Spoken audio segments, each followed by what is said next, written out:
Hi everybody, today's YouTube video is talking about turo, a hypothetical situation that you can change according to your situation. Full disclosure, this is not financial advice and I'm not suggesting you do any of this. This is just hypothetical. I'll give you an example of what I do and how it's going. So I do turo. I have 3 cars on turo, and I want to do a hypothetical situation where you have 10 new cars from the dealer.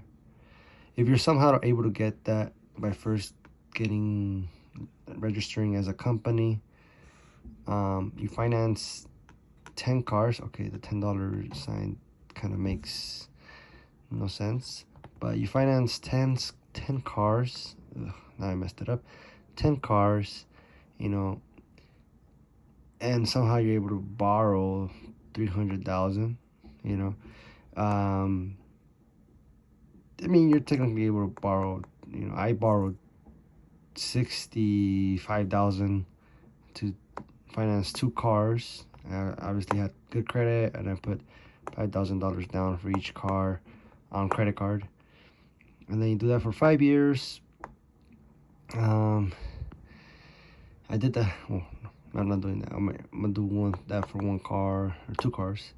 So say that you did that for 10 years, and your revenue basically equals your expenses for those 5 years. When you put it on Turo, the platform where you rent cars, you put your car, people rent it, and you put your rate, and say you're kind of breaking even during these 5 years, because expenses are car payment, insurance, tires, brakes, car washes, your rides using Uber when you deliver cars, your oil changes, all that.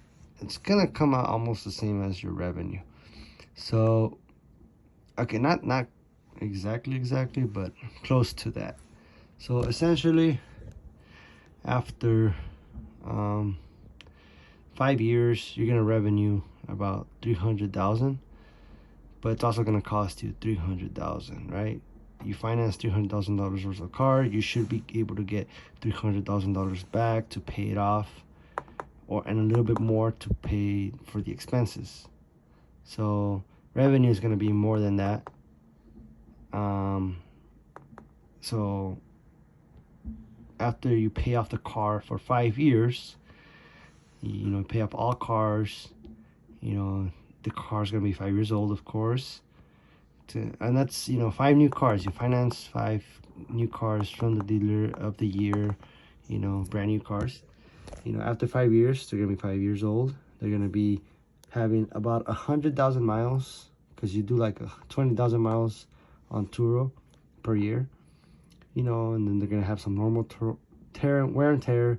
And let's say you got Toyota cars, nothing but Toyotas or Hondas, so they don't really depreciate much because people find these cars reliable.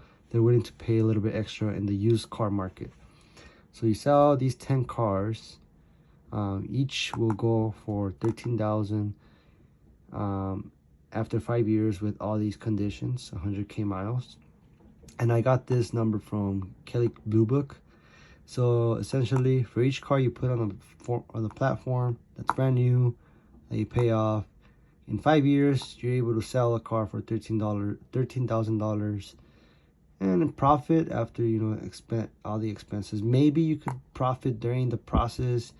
I don't really count the profit because it's hard to come out with a good measure of how to find the profit. But essentially, there's expenses that go into cars, and you never know what's gonna happen. I already have 1 car that got an accident, but to recover, to pay $3,000 for my new 2022 Corolla.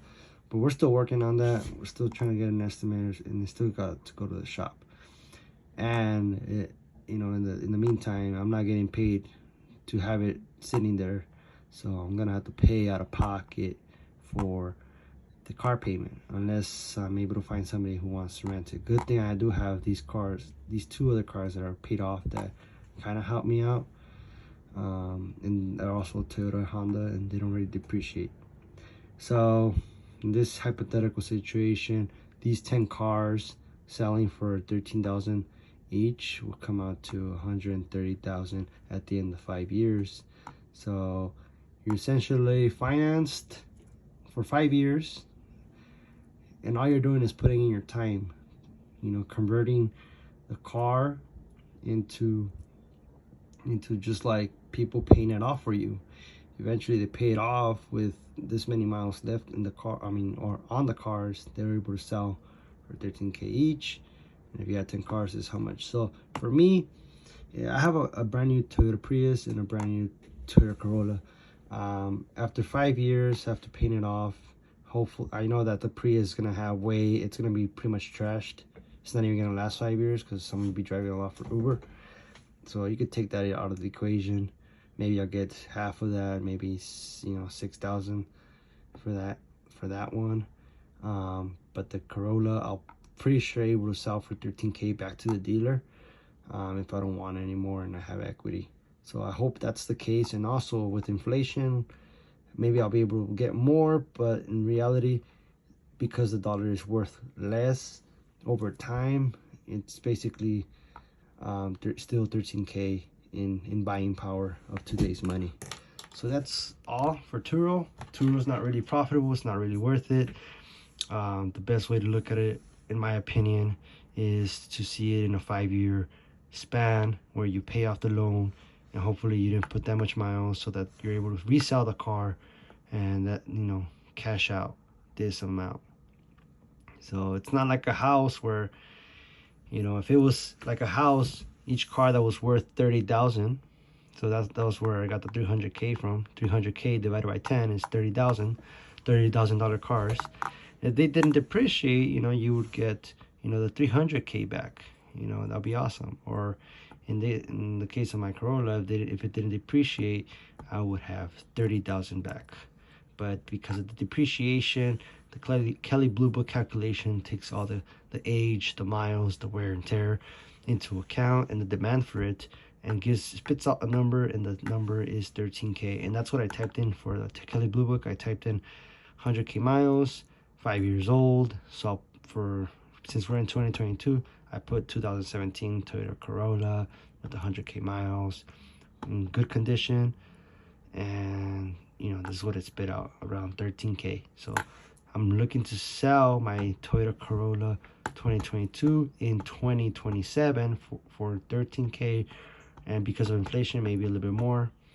So that's the plan. But I have to wait 5 years for that, and it's not a lot, so it's not life-changing money at all. So that's why I say it's not really worth it. It's not paying your bills. It's not really something to live off of. And another thing, you don't really have that much parking in your neighborhood, especially here in LA. So that's hard to find. And I'll leave you all to it. Do your own research. This is just for entertainment purposes, and this is kind of not what happened to me. For me, it's just one car that's brand new. The other two are already paid off, but not from the dealer. I had to pay cash for those. One was 4,500, put 1,000, so 5,500. The other one was in total $10,000. But if I sell them, I'll be able to get just around the same, but I only have a year with them. So that's the situation, and I'll see you on the next video. Bye bye.